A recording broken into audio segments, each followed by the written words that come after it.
Guys, it's Quana back again for another This Is Us review. Guys, okay, was this episode intense or not? If you haven't watched this episode, what we're talking about, season 6, episode 11, Saturday in the Park. This is the episode that promises the breakdown and collapse of Kate and Toby's relationship and possibly having major ripple effects for the entire Pearson family. I definitely was all in butterflies and knots preparing to watch this episode. And so I wanted to come here and talk to you guys, my fellow Pearson fans, about this episode. So do me a favor, if you haven't already subscribed to the channel, drop down below and click that red subscribe button. It doesn't do anything but help me over here with the algorithm, making sure that more and more people come to love This Is Us the way that we do. And if you stay a while and you like this video, click the thumbs up so that you'll get more notifications as I drop videos each and every week. Guys, I don't even know where to begin with this episode. It was a lot. I was in knots going into the episode. Just the idea of like little baby Jack getting lost and the breakdown of Kate and Toby, which I am still not prepared for. But I have a lot of thoughts. And so this is going to kind of be a very minimalistic recap. I'm not going to go play by play. Instead, I want to talk about the episode, and I hope you do too. So please do me a favor and comment down below. Ask questions. Let's talk about it. It's okay. This is a safe space. It's okay if we don't agree. We can agree to disagree. I have a feeling that a lot of people are going to be on different sides of the fence, so to speak, as it pertains to this episode, and that's okay. We are one big happy family over here. Okay, so first of all, can we all just take a moment and just applaud the This Is Us team, the writers, the director, whoever's idea it was to start the episode through baby Jack's perspective of not being able to see and only being able to hear. That was brilliant. And something that I don't think I've ever seen in film. And as someone who likes to think of myself as a film critic, and I teach a film literacy class, like that's something that I can't remember ever having experienced. Recently, we've had a lot of shows that have played around with representing members of the deaf community and using the absence of sound, putting us, the audience, into the same kind of circumstances where we aren't able to hear anything that's going on screen. There's no sound, and we're just having to read the subtitles in order to know what's happening. We've seen that done a while with quite a few shows. Switched at Birth. Some movies have done that recently. The Sound of Silence, I want to say the name is of the movie. Coda, different things like that have done that recently. And so this was the first time I've ever seen a show attempt to do this from like a blind perspective. Bravo. That was such a uncomfortable but yet necessary component to this week's episode, because it helps us to remember that at the center of all this drama, there is a precious little baby. I will say it again though. Poor baby Haley, she doesn't get any attention. I mean, of course she is just a baby, but it makes me wonder a little bit, and let me know what you guys think of Kate and Toby's decision, one, to adopt, and also just from a writing perspective, the decision for them to adopt, being that their relationship is going to fall apart. But I know that that's not actually that uncommon, that there are actually quite a few couples that after such a major change, such as adoption or a miscarriage or something like that, the relationship falls apart. But we so rarely get to see them with Haley. And I think that that's just such an interesting dynamic. But this episode is all about baby Jack. And so I loved that. Again, I love that. We get a chance to see Kate and Toby, one of the few rare times that they're not arguing, taking Jack to the park. We see Kate going over the song that she's singing with Jack, helping him to learn his steps, to learn his way there, to be very self-sufficient and independent. And it's just such a cute family moment that it's like amazing to think that this is the family that by the end of the episode is going to be in complete disarray. Excuse me. This is also Rebecca and Miguel's 10th anniversary. Now, we'll say we saw so very little of Miguel. I mean, he was almost like background ornament this episode. And again, with only 7 episodes left, I'm still craving like a very heavy Miguel centric episode. I feel like we were getting a lot of Miguel in the flashbacks to the early 2000s, right after, 2 years after Jack has died. And we know that they part ways for quite a while. So I still hope that we get that missing piece of the puzzle. But back at Kate and Toby's house, we find out a couple of things. One, Kevin is moving out. Thank God. Like, dude, you are a rich millionaire actor. Get an apartment. Go crash with a friend. Like, it just shows you just how isolated. And it's kind of weird because Kevin is famous. He is a movie star. And he just seems so isolated from everyone. And it doesn't seem like he had ever really found his core. And I don't know if that's because being a triplet, there's just obviously no one who could ever replace your siblings. But it just doesn't seem like he's grounded. Like, where are his friends? It doesn't seem like he has any friends. And I will say from experience, having friends as an adult, okay, that is real life hard, but it just doesn't make sense to me. But again, he's moving out. So kudos to Kevin finally. And Randall and Beth come for the anniversary, and everything that does go wrong.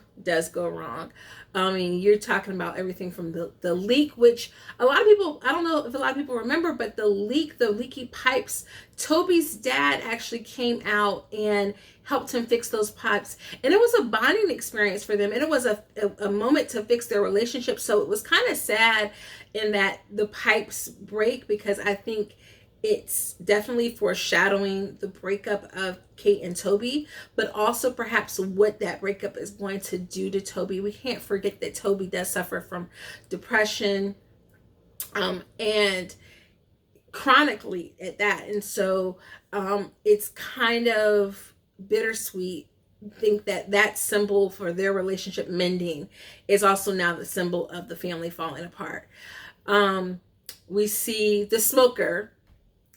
Now we'll say this is us writers. You got us once again, because you made us believe that the smoker was going to have something to do with Kate and Toby falling apart. And it really didn't. It didn't have anything to do with it at all, other than the fact that Toby was outside with Jack when the second pipe kind of burst into the bedroom and he was called inside to help. So that was kind of like, a red herring. I see you, Scooby-Doo fans. So I kind of feel like, oh man, we all thought that it was going to be another crock pot moment. They probably couldn't do that. They probably had like the kitchenwares departments of stores saying, please stop. Like, we already had sales of crock pots going down. We don't need sales of smokers. It's almost summertime. So I just thought that was hilarious, that really wasn't the cause. But that moment with Beth and Toby where she's like, hey, Toblerone, how you doing? Beth is she is just literally like the best person on this show other than Mandy Moore. I tell you, she definitely is just always bringing a smile. And her and Miguel are also the only ones who understand what Toby is going through, constantly feeling like he's outside of the Pearsons. And they have that moment where she's trying to comfort him. And I don't think that she's actually blaming Kevin for like what's going on with Kate and Toby. But I do think that when you are having difficulties in your relationship, that is definitely the wrong time to have a house guest. And so the fact that their relationship was kind of suffering and Kevin was there, it definitely didn't help things. So I definitely understood where she was coming from that perspective. On the other hand, Randall goes on a ride with Kevin to go and see the babies, possibly get the babies, ends up not getting the babies. The babies end up going with Madison, and he's just there to kind of distract Kevin, keep Kevin away from Toby, because Kevin is driving Toby crazy. And we find out that Elijah is going to be proposing to Madison, and as we can all imagine, Kevin begins to spiral. When Randall pops Kevin's phone out of his hand, I wanted to like jump up and say, yes, tell that man to slow down. Like, Kevin, figure out if you love her before you go and ruin her relationship. And I'm so glad that Randall was able to talk him down and to talk some sense, and he didn't have to tiptoe around it, which was nice, because we've seen their relationship struggle so much over the years that it was nice to be able to see them finally like be blunt with each other and say, look, man, like figure out what you're doing first before you go and implode this woman's life and make all these grand gestures that end up actually setting your relationships back. Back at the house, where the house has now kind of caved in, baby Jack gets out because Toby doesn't close the gate. But also Kate doesn't lock the door, and she's taught Jack to be self-sufficient, to know how to get out the house. As soon as I saw that happening, I was like, oh my gosh, I know Kate is going to blame Toby for this, and this is going to be the thing that causes the breakdown of the relationship, because Toby, I think Toby knows to be careful, but that is like any parent would make the same mistake, especially you've got people in the other room yelling for you to come and hurry up and help, and what's taking you so long. I saw a lot of people saying online, Beth could have taken baby Jack into that room. Like, she had Haley, but she could have taken baby Jack with her too. But I think Toby just didn't know what to do. He can't take Jack in there with him to help them move the mattress. So he didn't do anything wrong. It was just an honest mistake. But I knew, as soon as I knew that happened, like, Kate was going to blame him. I don't think it was fair for her to come back later after she had admitted that she didn't lock the door. I felt like, okay, at that moment where she says to him, I didn't lock the door, I thought, okay, great, we're not going to have her blaming him because she realizes that she made a mistake too. And then at the end of the episode, she still kind of like points out that it was his fault. Like, I was not okay with that. I don't think that was fair. Both parties are to blame. And she really was like yelling for Toby to hurry up. Like, you can't expect someone to be calm and collected and remember all the steps when they're going through that process. Like, and you're yelling for them to hurry up. So I just felt like that was unrealistic. At the end of the day, the pipe has burst. The mattress is probably ruined. Like, what are you really, gonna do? And so baby Jack gets out, and that was like the most anxiety-filled 90 seconds of my life, watching this little baby walking down the sidewalk with his little cane, trying to get to the park. Oh my gosh. And then when the cars go by, thankfully he was able to hear the cars and he stopped. It was so nerve-wracking. And I knew he was going to be okay. We've seen him in the future. This show, I will say this, a lot of people have a problem with the show because they feel like it's a lack of suspense, because we know what's going to happen. There's a little literary term for that called dramatic irony, where we know something that the characters do not. So we know that baby Jack is going to be okay at the end of the day. We've already seen him grown up on stages, singing, being successful. So we know he's okay. But the fact that we were still able to have so much suspense built into that moment is just a credit to how good this show really is. Truly, truly, really is. He makes it to the park okay, but then he falls down the steps. Oh, and my little mommy heart just went like a little pitter patter. But how awesome was it that Rebecca was the one to find him? Especially because Kate's been kind of pushing her away as it pertains to the kids. And hopefully this proved to her that Rebecca can still help out. Now, before we get to the end of the episode, do me a favor if you haven't done so already and click the subscribe button. Guys, I really want to be able to grow over here. You guys are helping me get to 300 subscribers. But not only that, I think it's just an awesome community that we're a part of. And the more that we can connect with each other, especially as the show gets to the end, I think it's going to be like so special for all of us to have looked back and have this really solid show. And so far, knock on wood, the show is not disappointing. This season is, although we don't know how it's going to play out, this season is proving to be just as strong as previous seasons. And that's such a rarity in television world. And so I would love it for you guys just to join me over here, be able to have these kind of conversations, for you to be able to chime into the comments, and perhaps going into, like the penultimate episode that Miss Mandy Moore herself said that has made her so nauseous that she literally was about to be sick.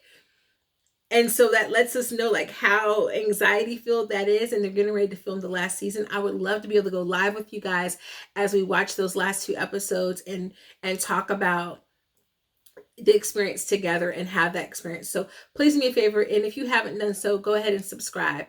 I didn't talk much about the flashbacks yet, but in the flashbacks we get a chance to see Jack and Rebecca's 10-year anniversary, which is their first time leaving the kids really alone at night so they can go out and have a good time and be a romantic couple.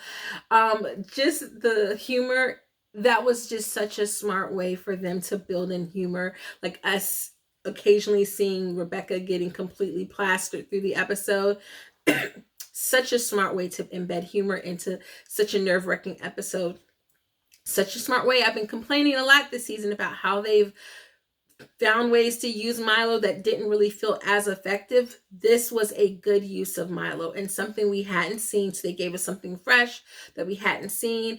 It led into a greater narrative where we got the chance to see the little big three bond together, especially because in the past with the original versions of the young big three, we saw kind of so much friction and so much separation between the three of them that it was nice to see them have that bonding moment where they're like standing up for each other, and the two brothers standing up for their sister. But just seeing Rebecca get drunk, that made my night. And then their evening get ruined, much like her and Miguel's anniversary gets ruined this year. 10-year anniversaries just are not proving well to fare well for Miss Rebecca Pearson. What is Rebecca's new last name? I don't know that I know Miguel's last name. If you know Miguel's last name, let me know down below in the comments, okay? Okay, so taking us back into present day, Rebecca finds baby Jack and gets him to the hospital. He gets stitches. He's okay. But this is kind of the moment where it begins to break down the relationship, and Kate insinuating that it was more of Toby's fault than hers, I think, is where she went wrong. Him not really talking to her about this move and what this has done, and neither one of them are really being honest with each other in this moment, and they're just both looking to point fingers.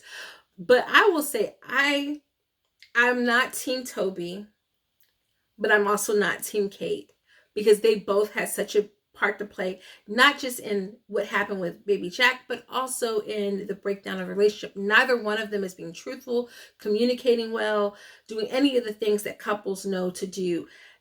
Also, they didn't sit down and ever hatch a plan for having a long distance relationship. And I don't understand how you as a married couple go into, we're going to be living in 2 separate places, and you don't sit down and you don't talk about what that's going to look like and what that's going to be like and have a timeline for that for your family. So it just doesn't seem like either one of them did their due diligence. I will say I did not love Randall and Kevin coming to Kate's rescue, because Toby wasn't, getting ready to hit her. Yes, he pointed his finger. People point their fingers when they're emphatically making a point.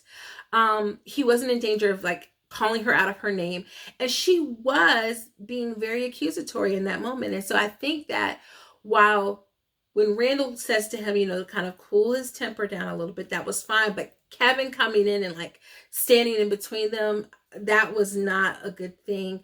And it just sows more division, because Toby's never going to feel like a part of this family, because you always are going to have, yes, you should have family that's willing to stand up for you and defend you and be your safe space, but insinuating themselves so much into their relationship like this by putting themselves in between them during a conversation that they're having, which is literally just a conversation. It's an argument, but it's a conversation. No one's name calling at this point. It's tragic. I don't think that was helpful at all. I really wish that somebody would take all of the hours of counseling that these family members have had and put it to use, and remember that families shouldn't insert themselves in that kind of a way, because it sows division. And you can kind of see the moment where it's over for them. Like, we see from the preview that they're going to obviously give it one last go, but I don't know, guys. That moment where Toby goes into baby Jack's room and he's sitting there alone and he's like breaking down. Like, I think that it's not fair for Kate to cast judgment on how Toby is being with them, saying he's distancing himself, when really it's just about fear. And it's a natural response for a parent. They have to grow out of it, but there's a natural response for a parent to feel fear about their kids. Heck, I have three seemingly able-bodied children over here, and I feel fear about them, something happening to them all the time. So it is natural for someone who is encountering a disability for the first time to have questions and to maybe freeze with fear. And it's great that Kate is taking the lead and making sure that Jack is independent. It'd be great if she could be more gentle in guiding Toby along the process with her and allowing there to be a balance of, okay, yes, we're going to prepare him and make him independent from a very young age, but we're also going to look into having great schools for him and looking into like the things that he might want to do. And if he's in love with music, then how can we foster that? And there's not a balance there. And I don't like that. I don't like that at all. We ended the episode with like the big three on the bench and Toby by himself. And I definitely think that is foreshadowing where this show is going. The big three together. And Toby by himself. And so I will say that makes me believe, I know we've been talking about like in the flash forward from 10 years where Rebecca's dying, whether or not Kate is going to be alive. I definitely think Kate is going to be alive, because I think that the idea that the big three are going to be together, I think that they're going to be together at the end. I don't think the show is going to end without those three being together. But Kate and Toby, I don't know. The show could be playing with us. It could be pulling one over on us about whether or not they break up. So perhaps there is a chance for them to have gotten back together, because now we are at the seven episode mark, and we don't know how Kate is going to possibly be getting with the principal British dude. I still don't remember his name. I'm gonna call him Principal British Dude probably to the end of the show. So there's a chance that maybe in the future her and Toby end up together. But guys, what do you think? Do you think that like it's really over for Kate and Toby? Do you think the show writers are playing with us? What is going to happen? We did find out that Elijah is going to propose to Madison, and Madison is in love with him, and she tells Kevin. So I think definitely that closes the door on Madison and Kevin. And I'm honestly grateful for that. I definitely think that it's wiser for them to not go into a relationship where there is not the true sense of love for each other independent of their children. Because if they get married only for their children, they're just going to end up like Kate and Toby. And that would be unfortunate. But instead, it'd be better for them to be able to very healthfully co-parent. So I'm grateful that we finally have some closure in that direction. I will say that at the end of the show, seeing that they're going to give us another Kate and Toby centric episode where we are maybe getting the end of their relationship, but we don't really know, kind of tease, kind of is disappointing, because I was like ready for this to be over and kind of be able to have a week to get over my feelings. And I feel like it's pulling us right back into where we're in this state. But that being said, I understand why, simply because really there's nothing with Randall other than like eventually showing us like his senatorial race or something. And then finally like Kevin, who is he going to marry? So there's more stories to tell, but I definitely think they're trying to get us to a point where like they could move in a cleaner direction. I kind of really wish they had done that, and like there was a moment where one of them said, I'm done, and that was the end. And then we get like a time jump or something. I do feel like we're going to get another time jump, maybe if it's just like a 6-month time jump. So I would say those are where I'm placing my bets. But what do you guys think is going to happen in the next episode? I enjoyed this episode, but I do feel a little slightly underwhelmed that we didn't get that finality that I think we all thought we were going to get. So let me know what you guys thought about in the comments. And once again, don't forget to subscribe, and I'll see you guys next week, okay? Toodles!